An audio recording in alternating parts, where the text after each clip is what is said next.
इसके लिए मुख्यमंत्री बिहार आदरणीय नीतीश कुमार जी का और मेरे प्रधानमंत्री आदरणीय नरेंद्र मोदी जी का विशेष तौर पे मैं धन्यवाद करता हूं। मुझे लगता है जब हम लोग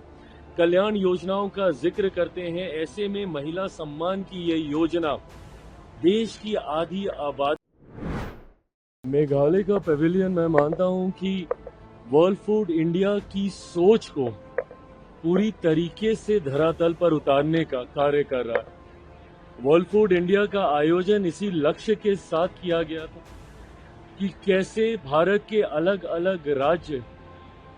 एक दूसरे के साथ आकर एक ही छत के नीचे, एक ही मंच के ऊपर एक दूसरे के राज्यों में किए गए कार्यों को देखें, सीखें, समझें और जो बेस्ट प्रैक्टिसेस हैं उसको अपने अपने राज्य में उतारने का कार्य करें। न सिर्फ नेशनली बल्कि ग्लोबली भी कई देशों का पार्टिसिपेशन भी वर्ल्ड फूड इंडिया में हो रहा है। अलग अलग देशों में क्या नई टेक्नोलॉजीज हैं, क्या इनोवेशंस हैं, क्या स्टार्टअप आइडियाज हैं, उसका एक्सचेंज एक ही मंच के नीचे हो सके। हर स्टेक होल्डर जो कि फूड प्रोसेसिंग इंडस्ट्री के साथ जुड़ा हुआ है, उनको एक साथ एक मंच पे लाने का प्रयास वर्ल्ड फूड इंडिया में किया गया है। आज जब मैं यहाँ पे आया हूँ मेघालय के पेविलियन में, I can't thank my friend, my brother, CM of Meghalaya Conrad enough. इन्होंने, इनके नेतृत्व में मेघालय राज्य ने खास तौर पे प्रोसेसिंग के सेक्टर में जो ग्रोथ देखी है, जो जर्नी देखी है, आई फील सो ब्लेस्ड। यहाँ पे आके सारी चीजों को देखकर एक संतोष की अनुभूति होती है कि राज्य इतना अच्छा कार्य फूड प्रोसेसिंग में सस्टेनेबिलिटी को बरकरार रखते हुए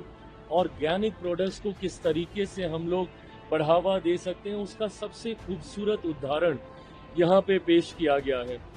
बस ये मैं विश्वास दिलाता हूँ कि केंद्र सरकार, राज्य सरकार, भारत के संघीय ढांचे में ये ईमानदार प्रयास करती है कि हम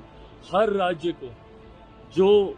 उनको हैंड होल्डिंग की जरूरत केंद्र सरकार से पड़े, वो हम लोग देने का हम लोग प्रयास करते हैं। मेरे मंत्रालय की स्कीम के माध्यम से भी PMKSY की हो,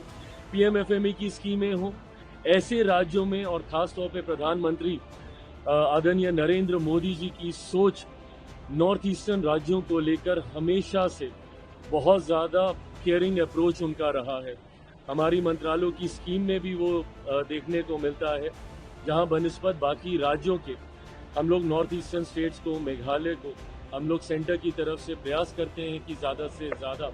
उनको ग्रांट दिया जाए। इसके पीछे का लक्ष्य सोच बस यही है कि जिस तरीके से बाकी का देश आगे बढ़ रहा है, उतनी ही या संभवतः उससे ज्यादा गति से हमारे पूर्वोत्तर के राज्य बढ़े। और खास तौर पे जब मैं कॉनराड जी को देखता हूं, इनके नेतृत्व में पिछले 7-8 सालों में जिस तरीके से मेघालय ने अपने आप को राष्ट्रीय और अंतर्राष्ट्रीय मानचित्र पर एक नई मजबूत पहचान दिलाने का कार्य किया है, उसके लिए मैं सीएम मेघालय का विशेष तौर पे धन्यवाद करता हूं और पुनः ये विश्वास दिलाता हूं कि केंद्र सरकार और मेघालय राज्य साथ मिलकर इसी तरीके से आगे बढ़े ताकि वहां के किसानों को, वहां के उद्यमियों को हर वो मदद मिल सके जिसके वो हकदार हैं। मुझे लगता है ये महिलाओं के सशक्तिकरण की जब हम बात करते हैं, मुझे लगता है सही मायनों में ये वो योजना है जो महिलाओं को आत्मनिर्भर बनाने का कार्य करेंगी। ये वो योजना नहीं है जो कि उनको मंथली बेसिस पे सिर्फ एक आर्थिक मदद करेंगी, बल्कि ये वो योजना है जिसकी राशि का इस्तेमाल करके वो अपने पांव पर अपने आप को खड़ा कर सकती हैं, अपने व्यवसाय को वो स्थापित कर सकती हैं, जिससे न सिर्फ वो अपनी जीवनी बल्कि अपने पूरे परिवार का पालन पोषण कर सकती हैं। मैं इसके लिए मुख्यमंत्री बिहार आदरणीय नीतीश कुमार जी का और मेरे प्रधानमंत्री आदरणीय नरेंद्र मोदी जी का विशेष तौर पे मैं धन्यवाद करता हूं। मुझे लगता है जब हम लोग कल्याण योजनाओं का जिक्र करते हैं, ऐसे में महिला सम्मान की ये योजना देश की आधी आबादी को